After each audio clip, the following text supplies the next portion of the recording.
And we're back for lesson number 13 on units and measurements and temperature conversions. Now, the system of units that we use in science is called the SI system, Sistema Internazionale de Unites, otherwise known as the International System of Units or the metric system. Now, this is a standard of units of measurements that are agreed upon by scientists around the world. So, in science, we all use the same convention of units so we understand what is being measured or measured. As some people say, I say it wrong.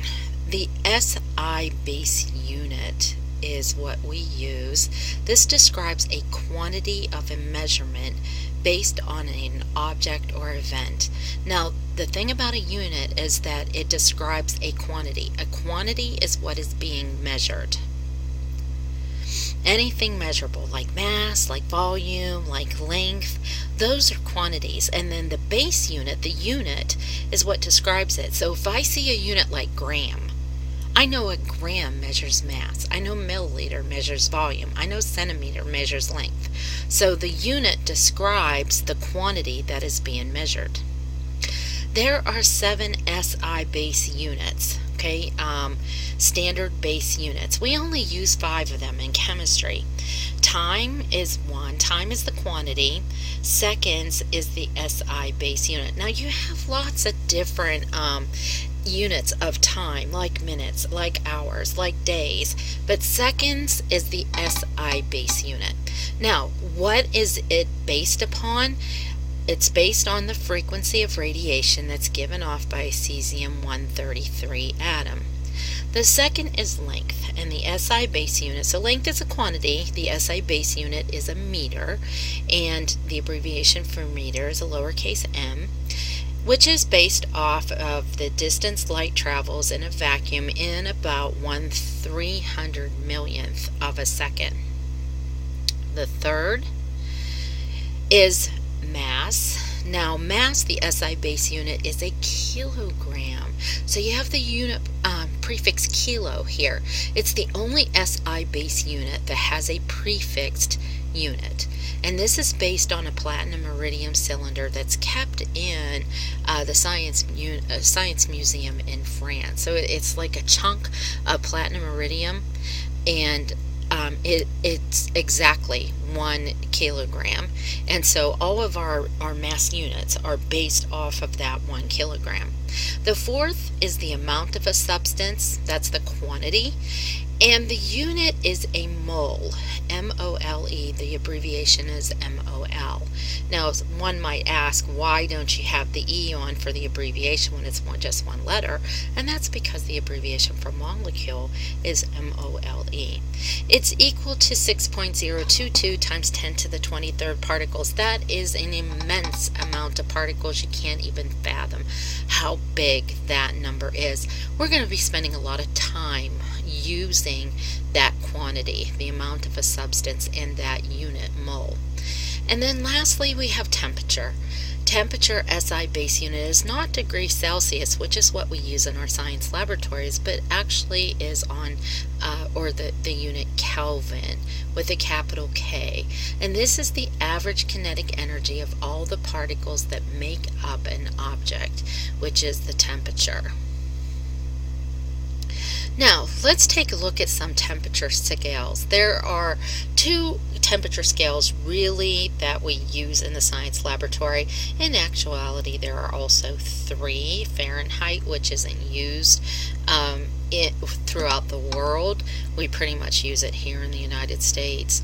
Kelvin is one of the temperature scales. This is the SI unit for temperature. It was devised by the Scottish physicist William Thomson, known as Lord Kelvin. 0 Kelvin, which is abbreviated OK,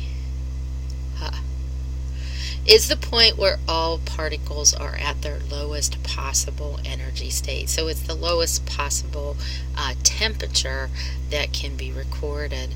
The second one is Celsius, devised by Anders Celsius, a Swedish astronomer, and this is based on the boiling and freezing points of water. And really, he just arbitrarily came up with the numbers. So he said, okay, water is going to freeze at 0 degrees Celsius and water is going to boil at 100 degrees Celsius, and there you got the Celsius scale. So let's take a look at these temperature conversions. Now, capital T is used for Kelvin. Lowercase t is usually used for degrees Celsius. But if we wanted to find the temperature in Kelvin, we would take Celsius temperature and add 273. Conversely, if we wanted to find the temperature in Celsius, we take Kelvin and minus 273. So let's take a look at these two practice problems. Okay, the first, we have 150 degrees Celsius. We want to go to Kelvin. What are we going to do? It's very simply, we are going to take 150, add 273 to it, so that we get 423 Kelvin. Now, it is not degrees Kelvin, it's just K, just Kelvin. 343 Kelvin to degrees Celsius. We want to take that 343, and now we are going to subtract 273, and that gives us 70 degrees. Now look, I have to put a decimal point because that 0 is significant. Degrees Celsius. Alright, let's take a look at that one more temperature scale, the Fahrenheit scale. These are the conversions for it. So if we want Fahrenheit from Celsius, you take 9/5 times the temperature in Celsius and add 32. If we want the temperature in Celsius and we're given Fahrenheit, we take 5/9 times parentheses the Fahrenheit temperature minus 32. So if we have 100 degrees Celsius and we're going to Fahrenheit, we're going to use this formula here so that we have 9/5 times 100 degrees Celsius, and we're going to add 32 to that. So the boiling point of water in degrees Fahrenheit would be 212 degrees Fahrenheit. 98.6 degrees Fahrenheit is our body temperature. Oops. And if we want to change this to degrees Celsius, we would take 5/9 times 98.6. That's an 8 degrees 6 Celsius minus 32, and that would give us 37 degrees Celsius. Okay, so that completes our video lesson number 13. Until 14, so long for now, Mrs. Weepy.